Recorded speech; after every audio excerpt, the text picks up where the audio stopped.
In the world of Fiendish, all intelligent mortal beings are classed as a type of creature known as Syemar. Syemar can be of any physical build and live in any environment, though they are commonly humanoid and usually land-bound. The only constants that matter are that they are sapient with some level of culture and are mortal, therefore they cannot be spirits, demigods, or other supernatural beings.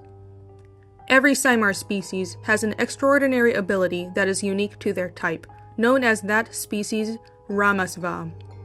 Ramasva are essentially superpowers, and they can vary greatly. Some, like humans, have elemental powers that seem more akin to magic.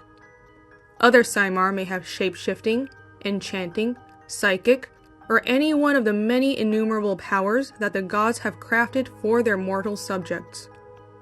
The rare few Syemar types that do not have apparent Ramasva are looked down upon as baser creatures. Here are just a couple of Syemar species that we meet early on in the world of Fiendish. The Ispoliad are the hybrid descendants of humans and Isalin, also known as the High Ones, a tall, long-lived, and advanced species who visited humanity thousands of years ago to impart knowledge. Although the Isalin themselves have long since vanished, they left behind many descendants mixed with common humans. These descendants are called Ispoliad. All Ispoliad are hybrids with humans, as the Isalin never produced viable offspring with any other species. As the physical traits of Isalin are dominant even after many generations, and as Ispoliad themselves have a tendency to mate with other Ispoliad in order to preserve their bloodlines, Ispoliad are generally identifiable on sight. Ispoliad tend to be 3 to 4 inches taller than the common humans of the same region and sex, have tanned, red-tinted skin, and most notably, have iridescent hair that ranges in hue from sapphire to emerald.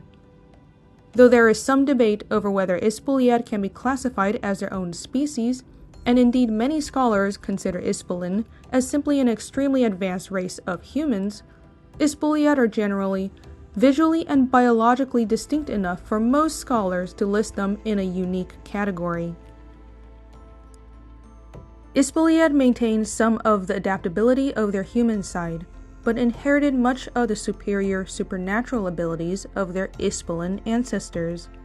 As such, they are overrepresented in shamanic and scholastic orders, and take pride in their inborn talents, often to the point of arrogance. For example, even though many common humans will only meet an Ispoliad once or twice in their lives, the great scholastic citadel of Malkenka, and the center of Arvosan shamanic power, is almost entirely run by Ispoliad.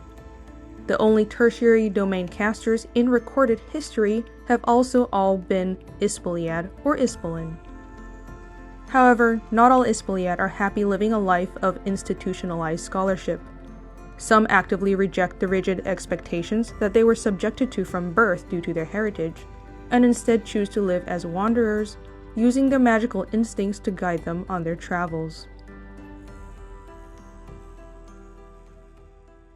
The Dev are a species of purple-skinned humanoids native to the continent of Arvos. Dev stand between 4.5 and 6 feet tall, sport a thin hairless tail, and are generally slightly shorter than humans. Their origins are unknown, though many theorize that they were originally an underground-dwelling species owing to their ability to see in complete darkness. Due to their apparent lack of Ramasva, which are species-specific supernatural abilities that all Syemar are supposed to possess as a sign of their higher consciousness, it is common belief that Dev are inferior to humans and other Syemar, and thus should serve as slaves. And serve as slaves they do. All Dev are born into slavery, and die in slavery, predominantly under human masters, as humans are the most populous species on Arvos. The few stories of free Dev living hidden lives in the wilds or on far-off islands are viewed as mere fantasies. Dev are sexually dimorphic. Males have oversized, claw-like hands and thick, dark fur that covers their shoulders, backs, and the sides of their heads. Females are slender and have small hands and feet, and have no hair except for head hair. Female dev are seen as graceful, beautiful beings, usually kept as domestic servants or pleasure slaves. It is not uncommon for rich men to parade their array of dev slave women in scant attire when they attend social functions or hold celebrations. Male dev, however, are relegated to the undesirable roles in society: waste cleaning, street sweeping, and grave digging, and are owned by masters who run such services, only occasionally being rented out for breeding. One notable specialty that male dev dominate is mining, as their eyesight and their status as unpaid labor lends well to the demands of mine owners. Dev are naturally born with two horn-like growths on their foreheads. These horns are believed to cause behavioral problems, and thus the horns of slave dev are painfully cut away shortly after birth. Even though dev have lived as slaves for time immemorial, they still maintain a level of subculture, as mothers pass traditions on to their children in the absence of fathers. Dev of each region often have their own slang and folk tales. Stories of the dev arising from caverns or living in underground forests long ago are especially common.